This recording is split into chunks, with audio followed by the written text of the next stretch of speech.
Kila mwanamke yupo kwenye hatari kubwa sana ya kupata uvimbe kwenye kizazi kutokana na sababu 7 za kibiolojia, lakini mwisho wa video hii nitakueleza njia rahisi za kuweza kujikinga na uvimbe kwenye kizazi.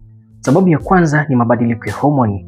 Homoni kama estrogen pamoja na progesterone zinapozidi sana mwilini kwa mwanamke zinaweza kuchochea seli zisizo za kawaida kwenye kizazi na hivyo kupelekea urahisi wa kupata uvimbe kwa mwanamke. Sababu ya pili ni historia ya kifamilia.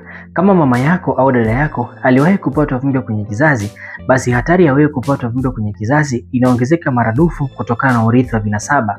Sababu ya tatu ni kukaa muda mrefu bila kubeba ujauzito. Mwili wa mwanamke unapokaa muda mrefu bila kubeba mimba, homoni zinaendelea kuchochea kizazi na hivyo kurahisisha upatikanaji wa uvimbe ndani ya mwili wa mwanamke. Sababu ya 4 ni kuongezeka uzito kupita kiasi.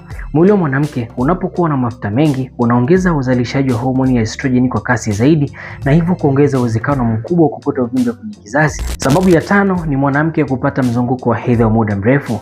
Mwili wa mwanamke unapokuwa na mzunguko wa hedhi wa muda mrefu unaweza kuongeza uwezekano mkubwa wa kuweza kuathiri homoni mbalimbali kwenye kizazi na hivyo kupelekea kuwa ni rahisi kupata uvimbe kwenye kizazi. Sababu ya 6 ni kinga dhaifu mwilini mwa mwanamke. Mwili wa mwanamke unapokuwa na kinga dhaifu, mwili wake unashindwa kudhibiti ukuaji wa seli hatarishi na hivyo kupelekea kupata uvimbe kwenye kizazi. Sababu ya 7 ni maambukizi ya muda mrefu kwenye kizazi.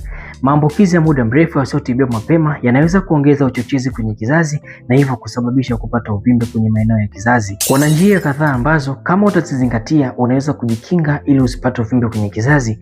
Njia ya kwanza ni kufanya vipimo vya uzazi mara kwa mara ili kugundua kama kuna mabadiliko yoyote uweze kuyatibu mapema. Na njia ya pili, unapaswa kudhibiti homoni zako kwa kula lishe bora na kuepuka matumizi ya dawa holela za kutibu homoni. Njia ya 3 ni kutibu maambukizi kwenye kizazi bila kuchelewa. Na njia ya 4, unapaswa kuhakikisha kwamba hauongezeki uzito kupita kiasi, kwa sababu utakapokuwa mzito kupita kiasi utaongeza uzalishaji wa homoni ya estrogen na hivyo utarahisisha kupata uvimbe kwenye kizazi. Njia ya 5, unapaswa kufanya mazoezi mara kwa mara, kwa sababu mazoezi yana nafasi kubwa sana kuongeza kinga ya mwili.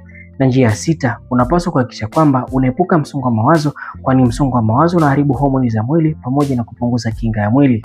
Njia ya 7, unapaswa kuhakikisha kwamba unatafuta elimu sahihi dhidi ya afya yako kwenye upande wa kizazi ama afya yako ya mwili kiujumla, na unapaswa kuepuka ushauri usio wa kitaalamu kwa watu mbalimbali kwa utashi wao wa kiakili ili kuhakikisha kwamba afya yako inaimarika kila siku na sio kudhoofika kila muda unapozidi kwenda. Mimi ni Dr. Mkina kutoka Nature Med Supplier. Kama una changamoto yoyote kiafya, namba za simu zipo chini ya screen ya video hii. Unaweza kuwasiliana nasi ili kuweza kuondoa changamoto hiyo ulionayo kwa kutumia tiba asili zilizoandaliwa kwa misingi ya kibiolojia. Na kama ni mara yako kwanza kukutana na hizi video, na kuomba sana usisahau kutufollow, comment pamoja na kushare na marafiki.